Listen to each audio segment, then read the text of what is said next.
Great. Well, thank you everybody for joining us and welcome. My name's Al and I'm a tenancy solicitor here at Darwin Community Legal Service. I'm joined in the room by my colleague, Rachel Shearer, who's also a tenancy solicitor here. And I'm presenting a CLE today on the state of renting in the Northern Territory. Hopefully everything will go just fine tech-wise, but if there's any issues, please post in the chat and we'll be able to see that. So I'd just like to start by acknowledging that we that Darwin Community Legal Service operates on the unceded lands of the Larrakia people, pay respects to elders past, present, and emerging, colonization is an ongoing project, and we are often advocating for people on their behalf on their stolen land.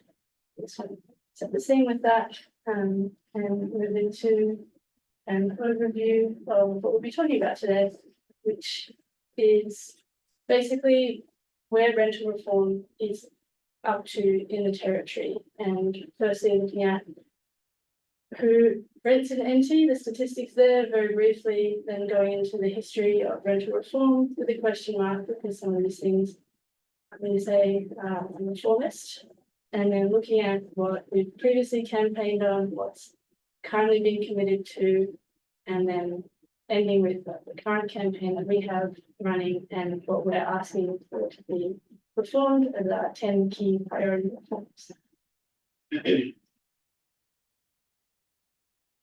So, renters in the NT, it's pretty well known, or it's very often spoken about, that there's at least either just under 50% of renters or people in the Territory are renters.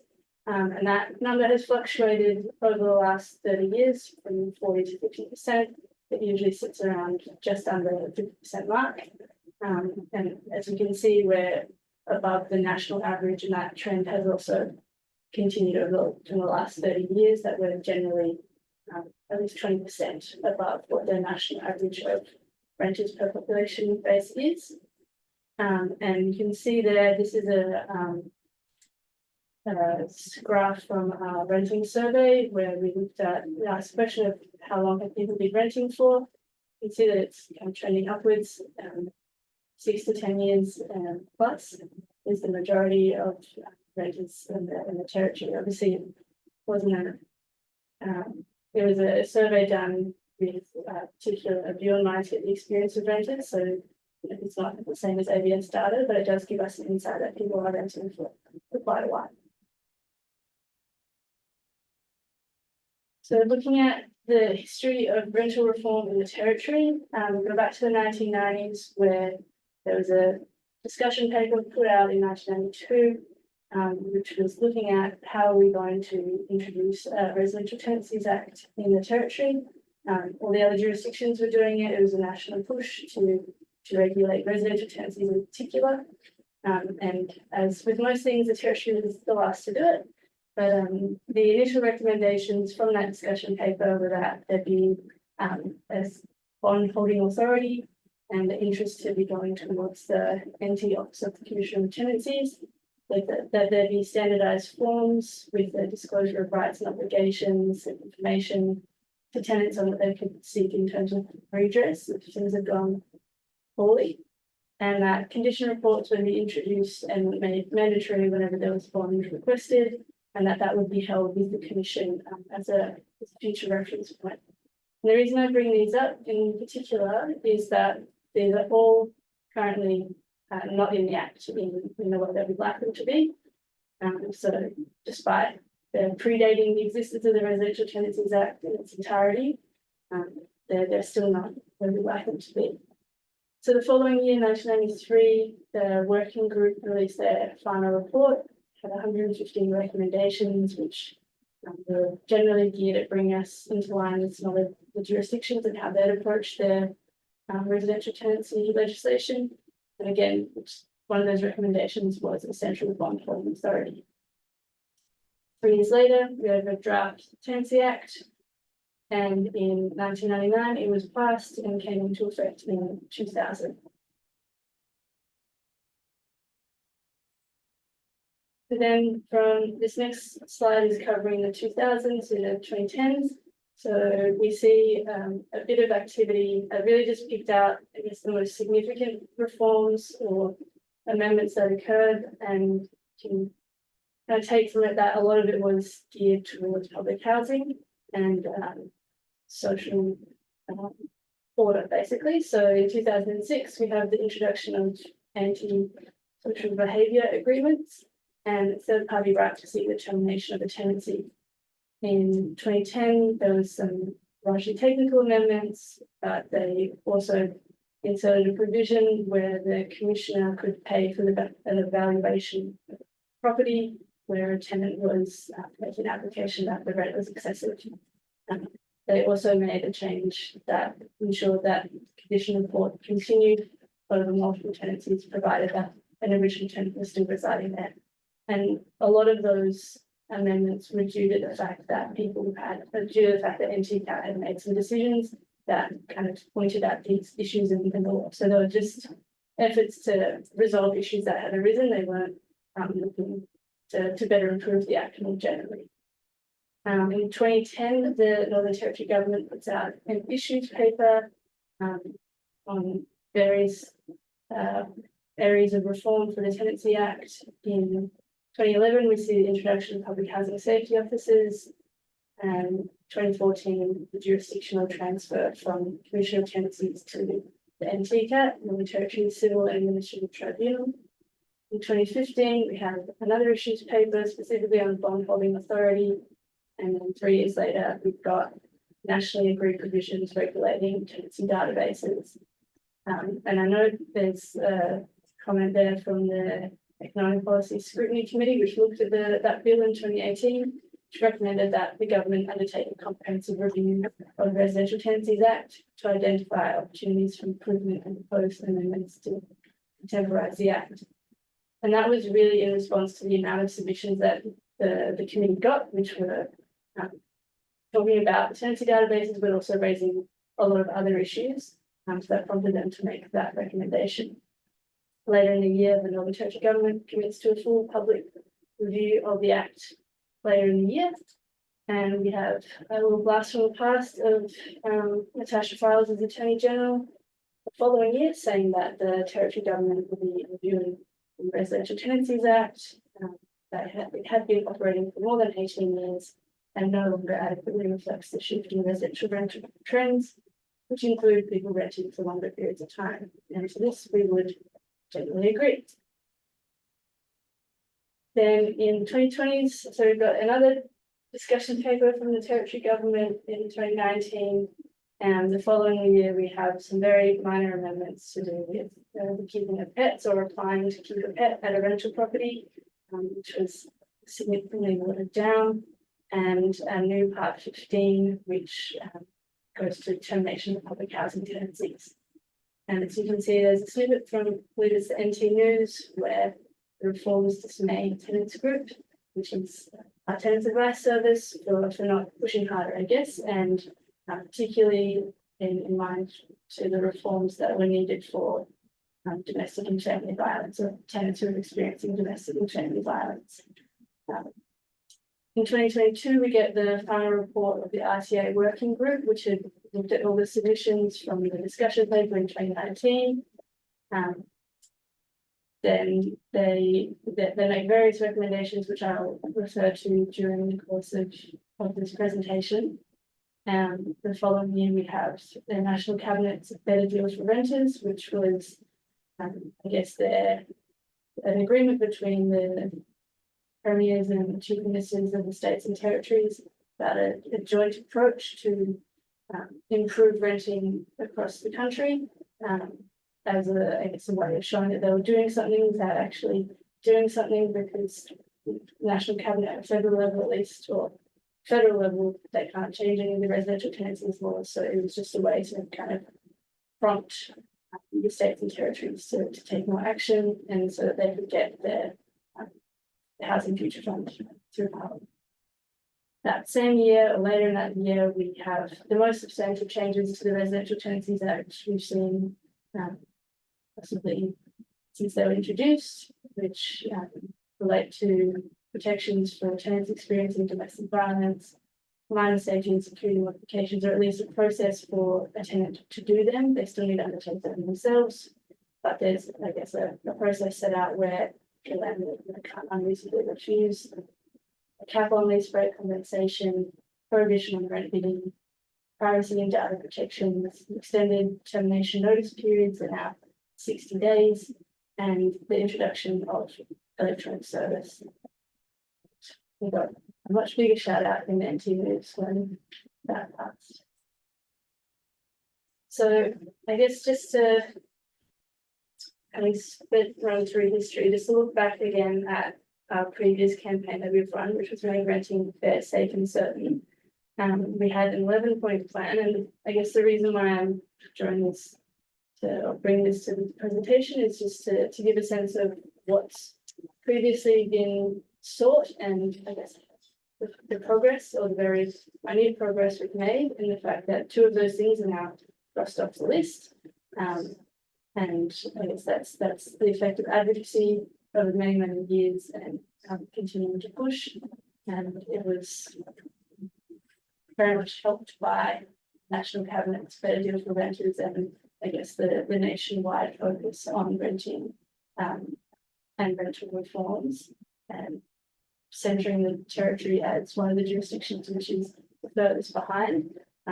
It's prompted the Territory government to take some action, and whilst we would like them to do more, that was a great first step. So that was our previous campaign, and this is just to give you a sense of the commitments that National Cabinet agreed to in the Better Deal for Renters. So you can see a few of them are crossed off: the ban on soliciting rent bidding, changes for tenants experiencing domestic family violence, limiting break lease fees, and protections around rental applications. There's still a few which are outstanding, which I'll touch on as we go through the other reforms that we'd like to see. So this was a campaign which started last year to Make Renting Fair in the NT, and from that we've developed 10 key reforms. A lot of them duplicate from the previous campaign, but there's, I guess, some tinkering with it to reflect where we're currently at and what's most pressing. And I'll go through these one by one. So just to give you a sense of the overall objectives. As part of our Make Renting Fair in the NT campaign, we did a survey. We got 322 responses from across the Territory. And as you can see, there's the same graph from before about the total period of renting, which shows that people are renting for at least more than 6 years. 89% of survey respondents were currently renting when they completed the survey, and the age range of renters is, you can see, like most people are between the ages of 25 and 44 years off as people get older, but there's still a significant portion of people who are renting into an older age. And I suppose there's a few reasons for that. See housing supply issues and affordability issues. There's also the fact that higher rate of younger people in that 25 to 44 age bracket does reflect the fact that we have a very transitory population. So a lot of people come here, rent for a bit, work and then leave.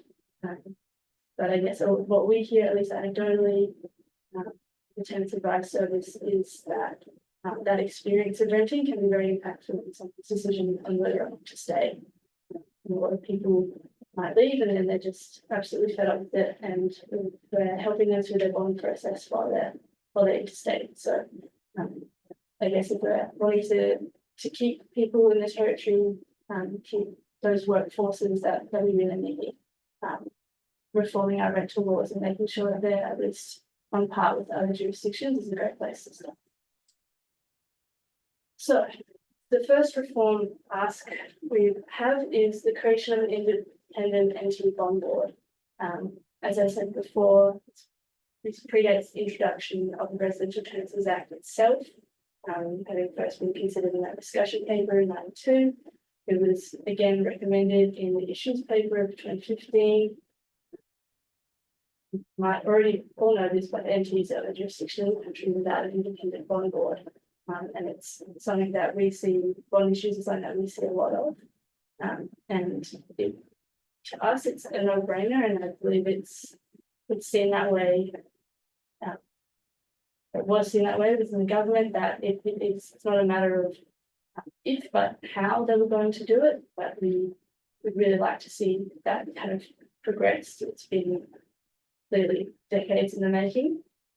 And I guess just for a bit of history on why they chose not to include it at the start of, or while they were drafting the act, was that they didn't think that it would be financially viable. They wanted a more free market approach, but they would constrain that by making the rules and regulations around how bonds were to be treated really tight.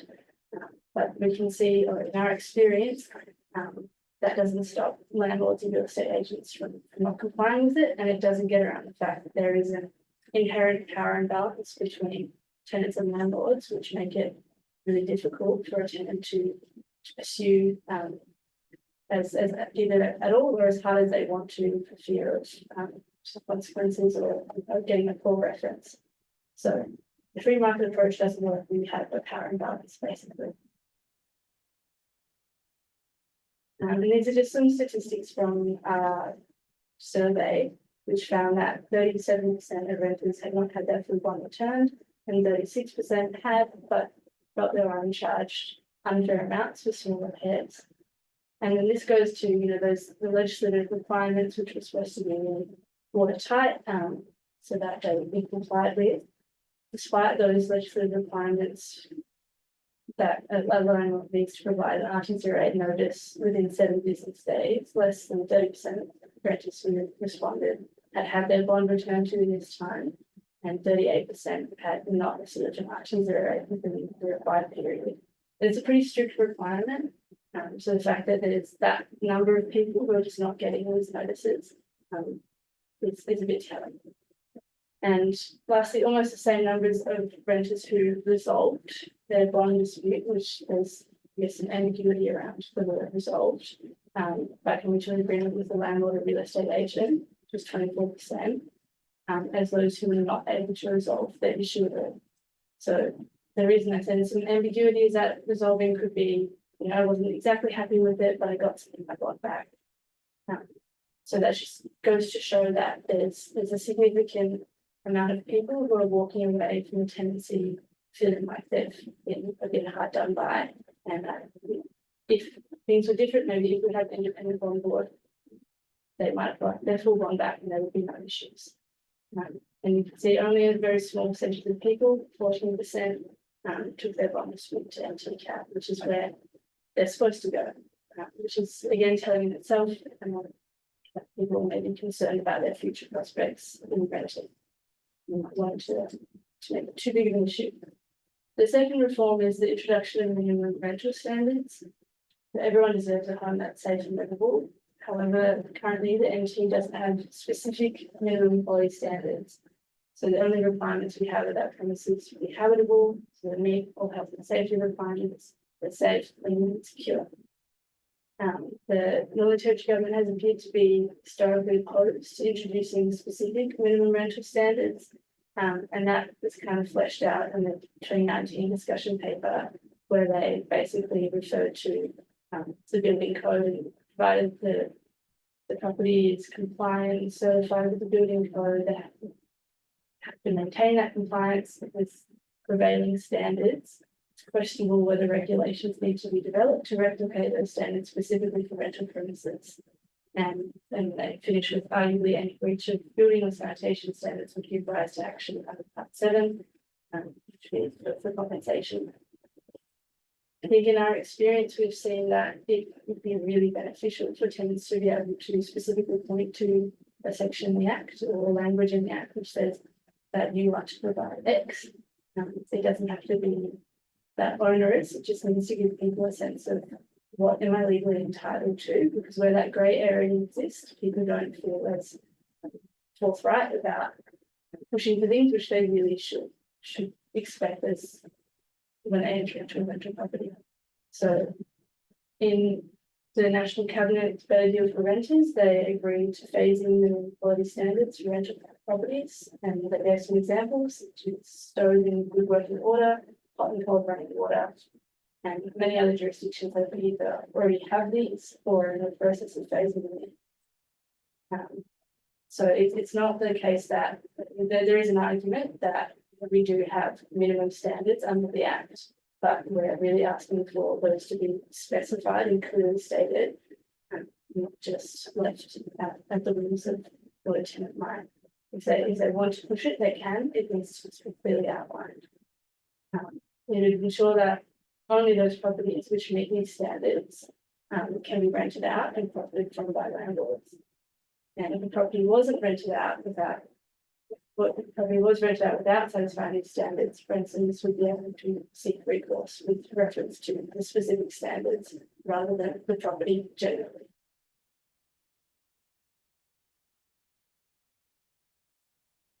Point number 3 is clarifying the obligations to carry out repairs and make modifications. Now, repairs are one of the main or the most common reasons that renters contact advice service, and it's supported by the data that we got from the survey.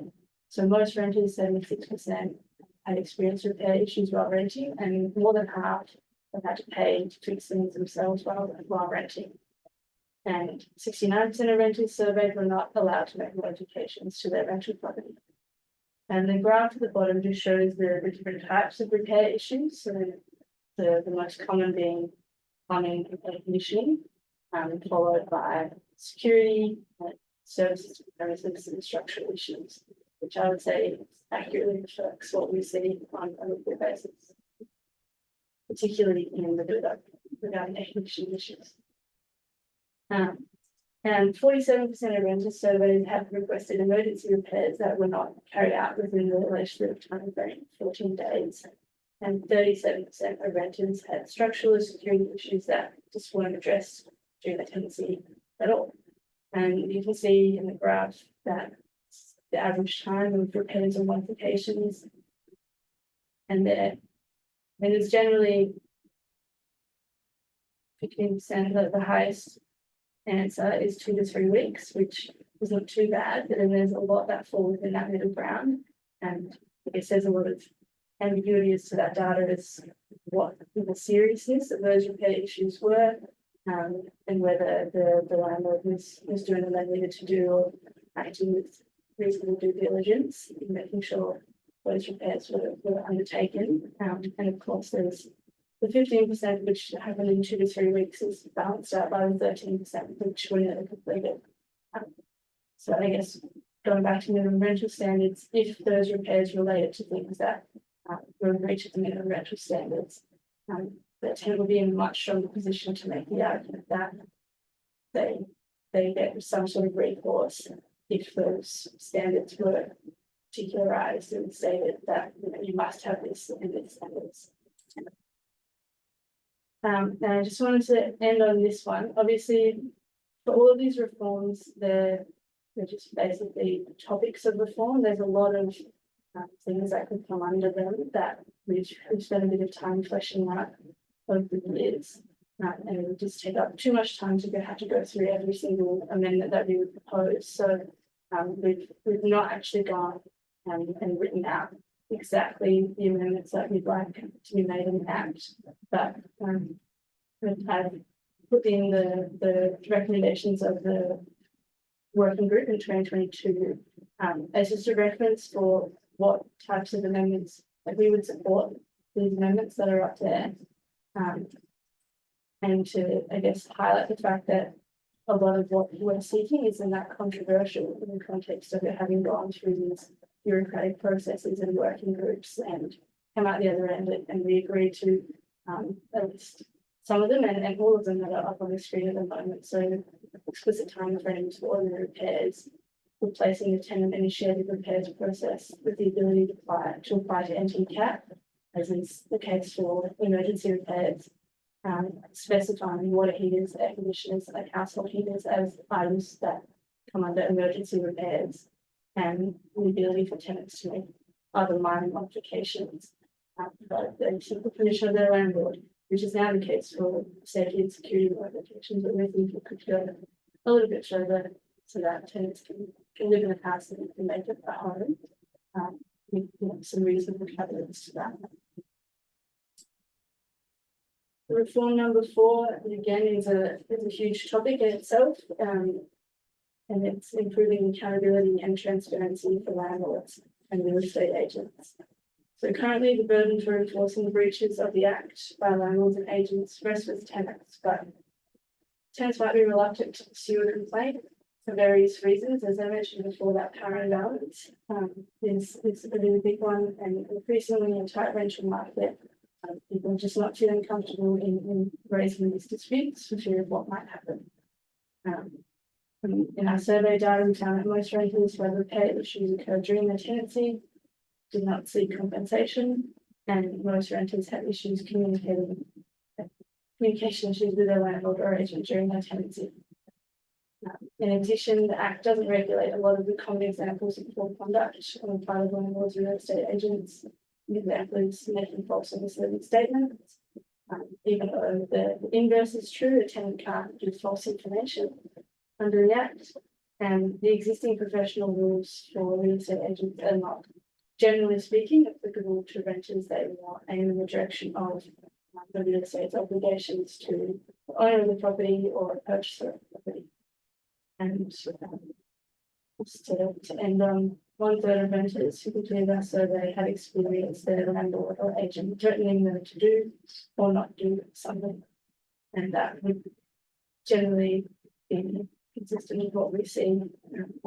A lot of our clients feeling like they're in a position where they have options open to them, but for various reasons they don't want to pursue them, or they're being told that they shouldn't. Their lease might not be rented is a classic example.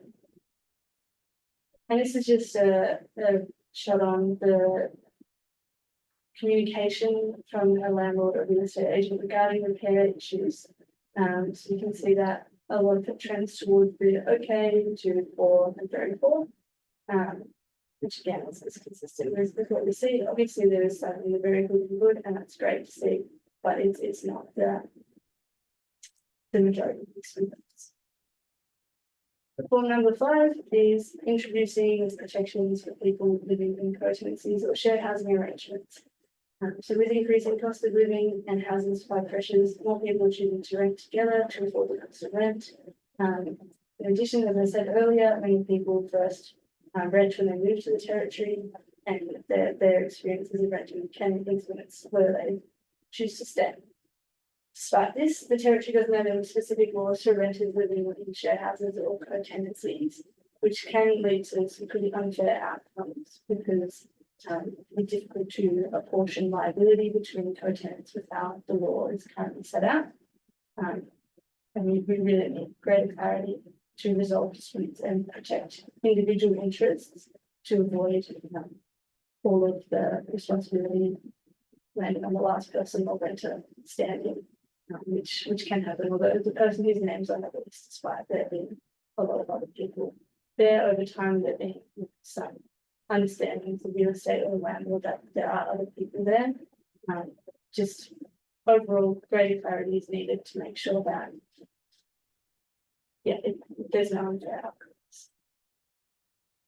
And again, obviously we have some specific recommendations or specific things that we'd like to see in the Act, but just have reference to the recommendations of the 2022 working group, which recommended a process of assigning and terminating co-tenants' interest in a tenancy, which is similar to what now exists and as of 2023 or came into law in 2024, which is the process of terminating interest in a tenancy due to domestic violence. So now we do have, I guess, a way of terminating a person's liability in tenancy, so we can use that as the basis for okay, we've got that for domestic violence.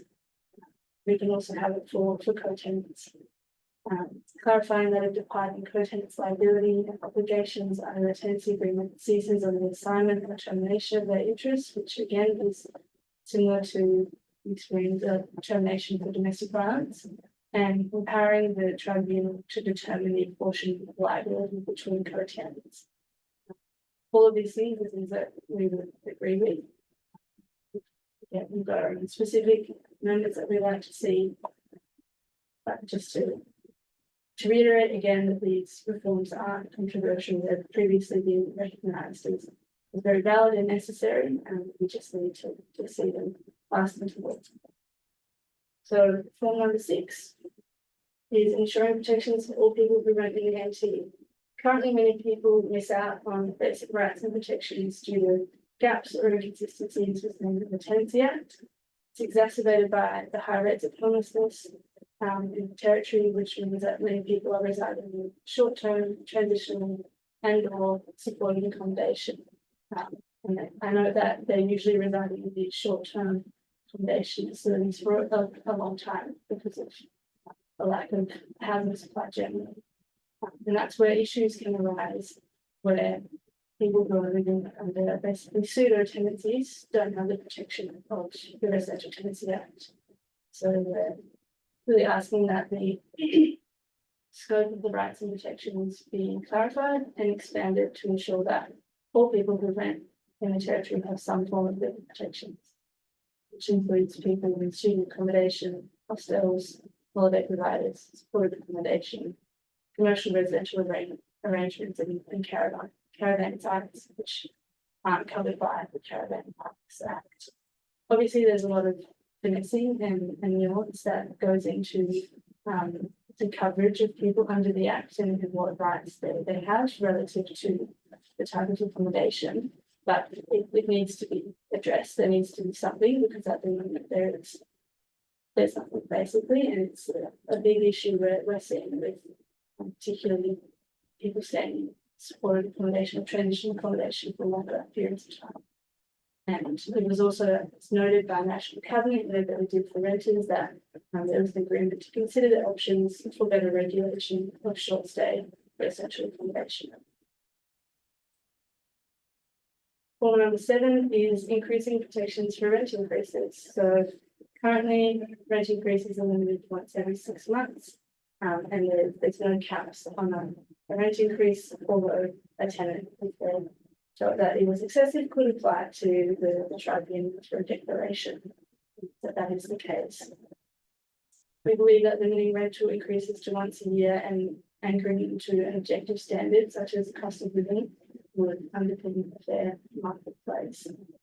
It was also a recommendation by that 2022 working group, and has since been reiterated by the National Cabinet's Better Deal for Renters, where they agreed to move towards a national standard of no more than one rent increase per year for a tenant in the same property across fixed and ongoing agreements. So we see that as a no-brainer, particularly in light of the current pressures. But obviously there's a lot of conjecture around that.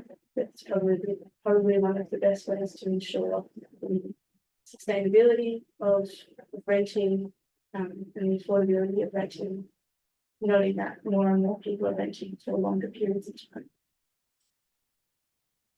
So we asked a question in our survey about rent increases. 70% of people surveyed had their rent increased or proposed to be increased when they renewed their tenancy. Of this, 46% felt that the increase wasn't reasonable, 24% felt that it was, and 11% didn't know that they're unsure. And we asked them what the proposed increase amount was. And you can see most is between $20 to $50 per week, followed by 50 to 80 per week. And you have the outliers towards the end of 80% and 6% of people where it's 110 to 150 or more than 150 per week.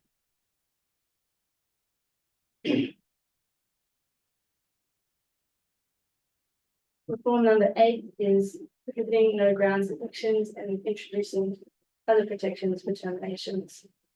So recently in New South Wales, they've been campaigning for a really long time to prohibit no grounds evictions, and the New South Wales government has committed to introduce that into law, which is great.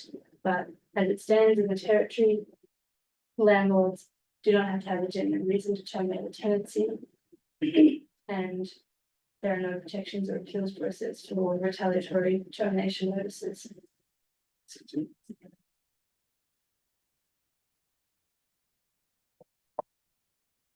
So retaliatory termination notices basically is just if you were to raise an issue and ask for repairs to be done, and push particularly hard, it's been a few months now and really like this to be resolved, and then the next thing is to get a termination notice. So that's there's a push towards that in the National Cabinet Agreement, that there be provisions to allow appeals against retaliatory eviction notices to be fit for purpose. Currently, we don't have any, so definitely they're not fit for purpose, so they don't exist. But that would be really helpful, as would having a nationally consistent policy on implementing the requirement for genuine reasonable grounds for eviction.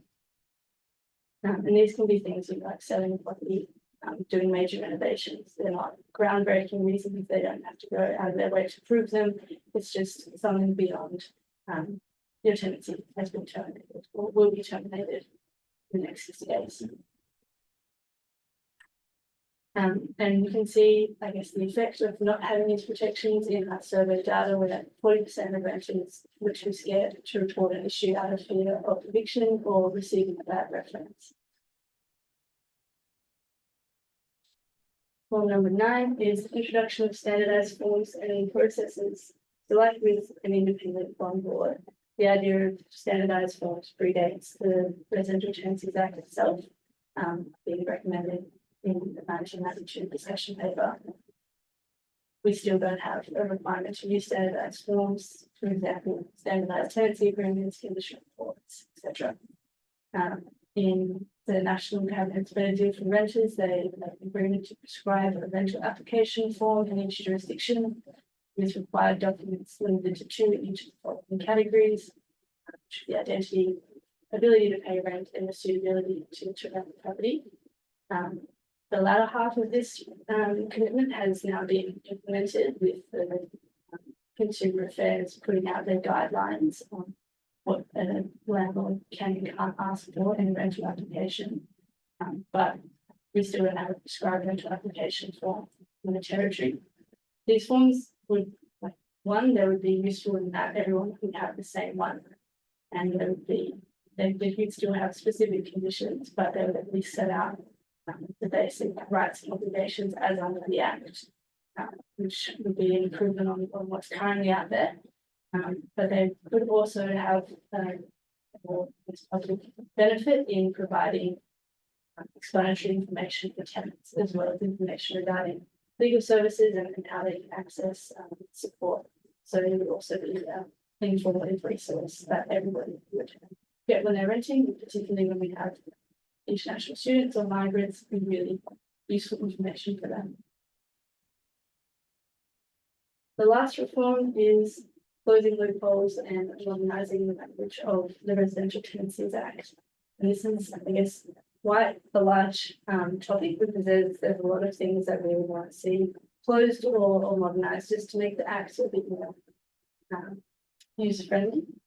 And they really need to be reflecting the reality of renting as a long-term housing option. And we can refer back to the comments from at the time Attorney General, stating that we need to modernise the Act to reflect that people are living in, people are renting for a longer time, and the Act no longer reflects the current state of play, basically. And we've just repeated there the amount of people who are renting, like the length of time that they're renting for, and basically going through the Act, doing proper review of what needs to be, of what the existing loopholes are, how they're closed, would go a long way to making the Act fit for purpose, and also just addressing a lot of these little inconsistencies and things that are just a bit off from the other jurisdictions. One of those is keeping pets. So this was the reforms that happened in 2020,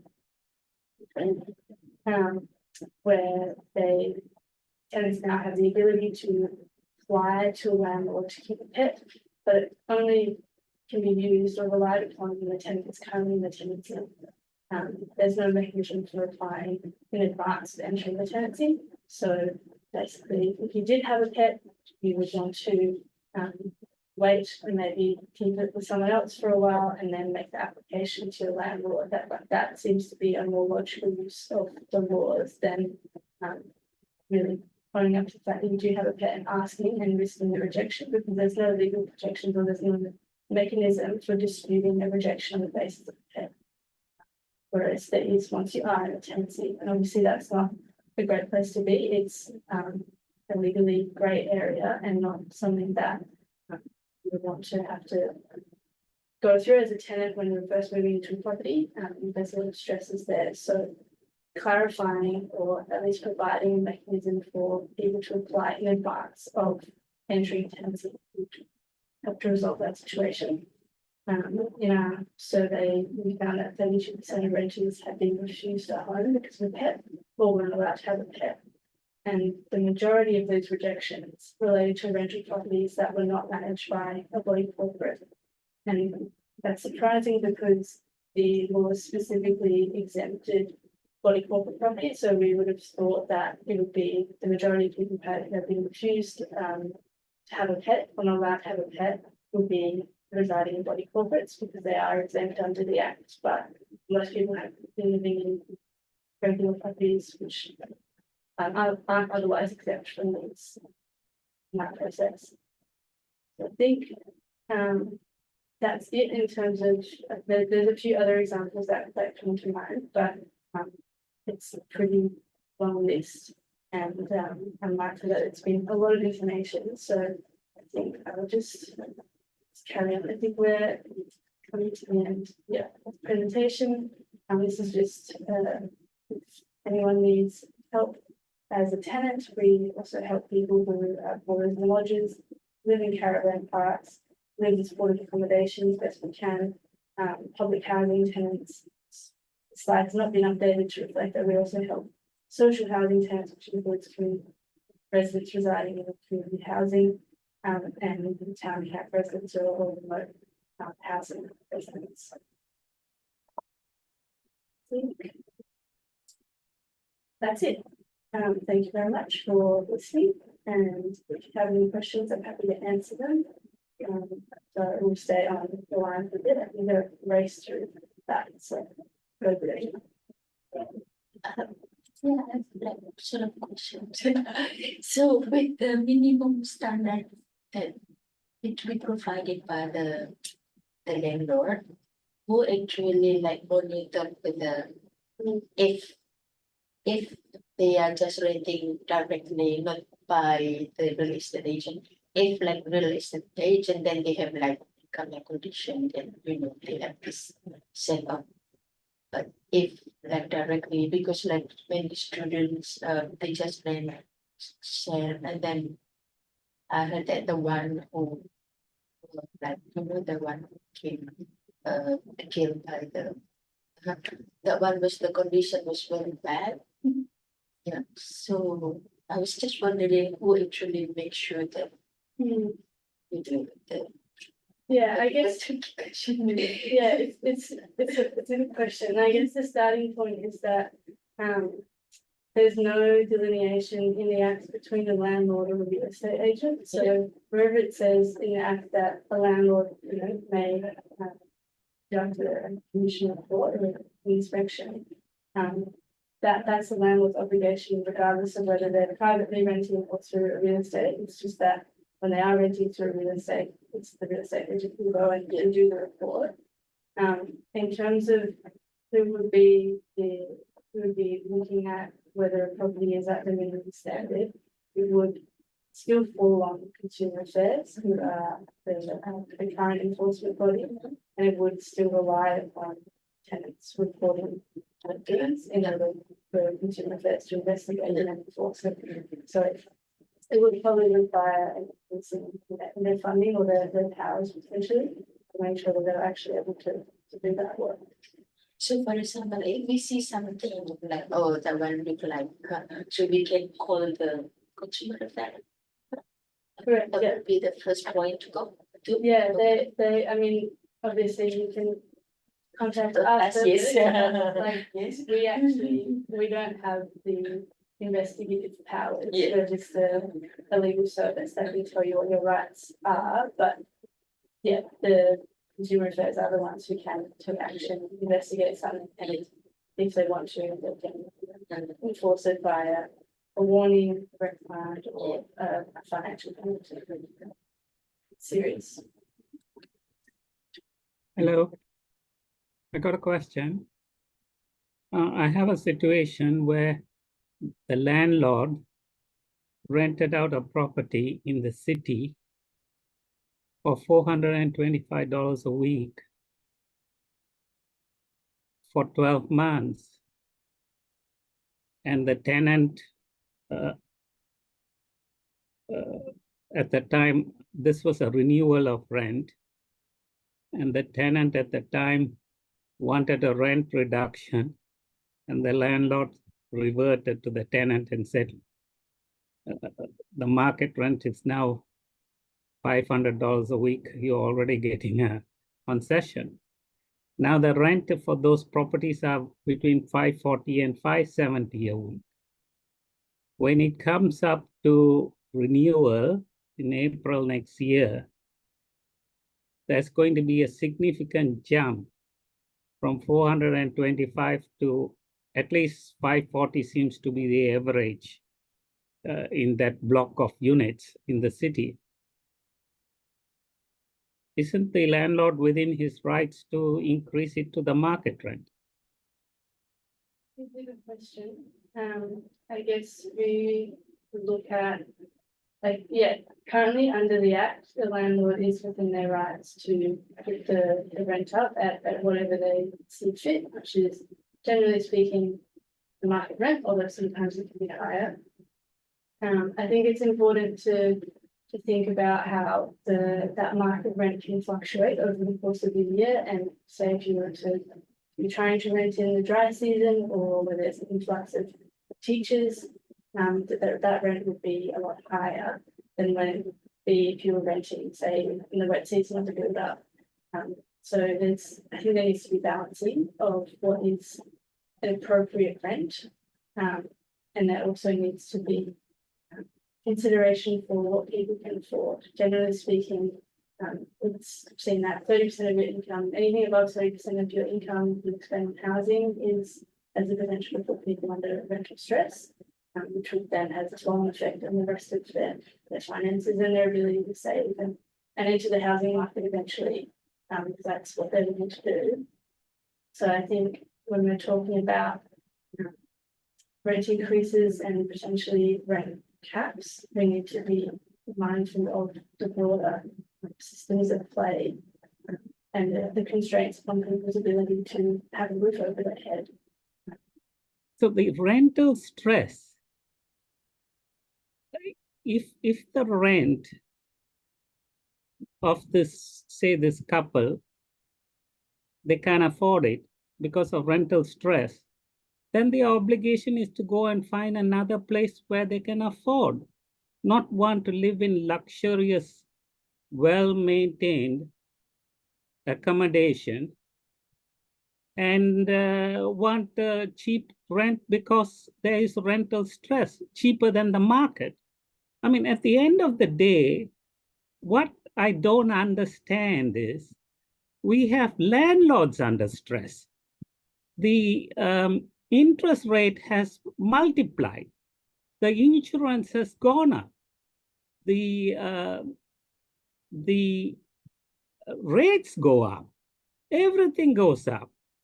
So where is the balancing? At the end of the day, the market rent reflects what the reality of for the landlord it is, the cost. So we are talking about a reasonable landlord, not an exorbitant landlord. Sorry to interrupt.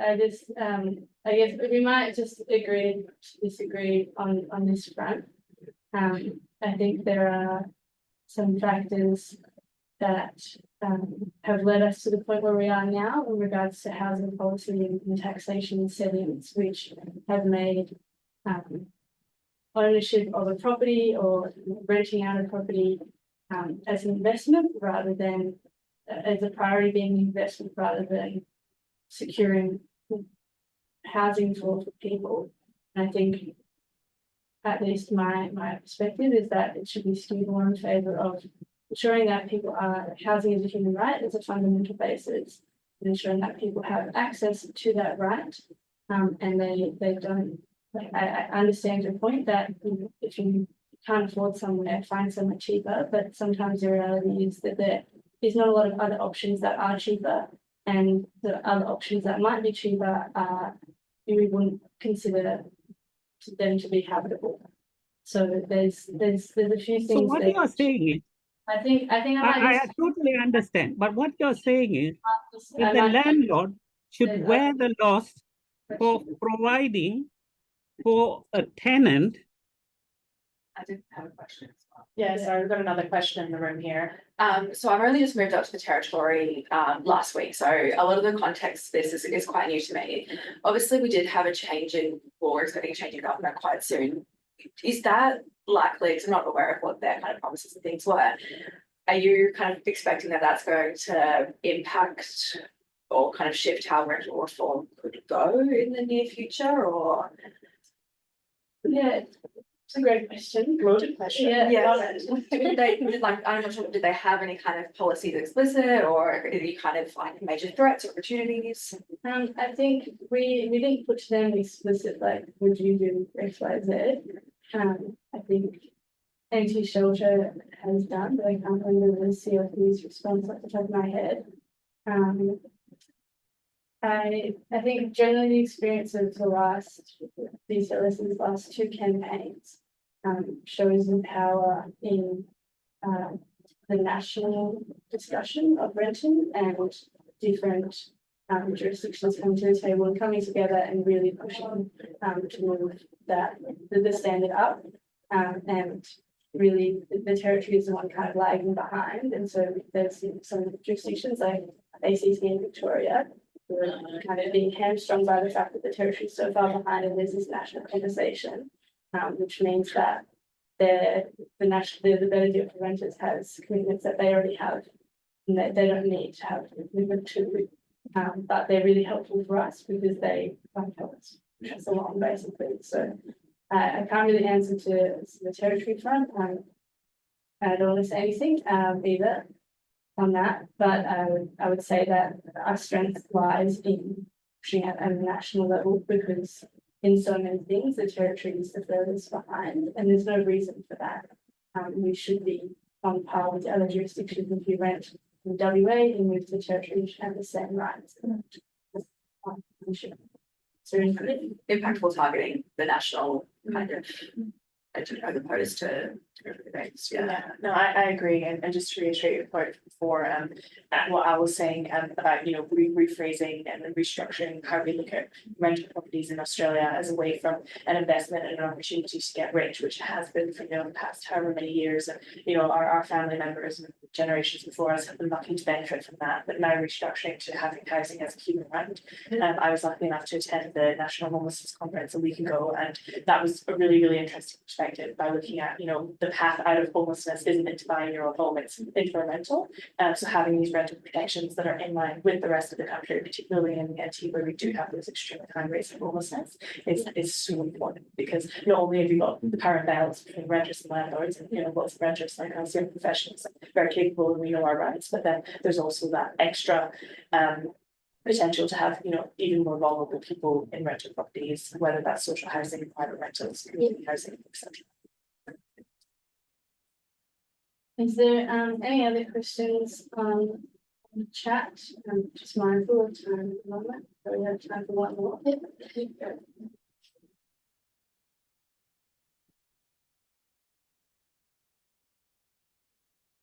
Well, good. Well, thank you everybody for attending and for your questions. I'll be ending the Zoom chat or ending the call and send off the recording as soon as it's able to be done to the world. So thank you very much.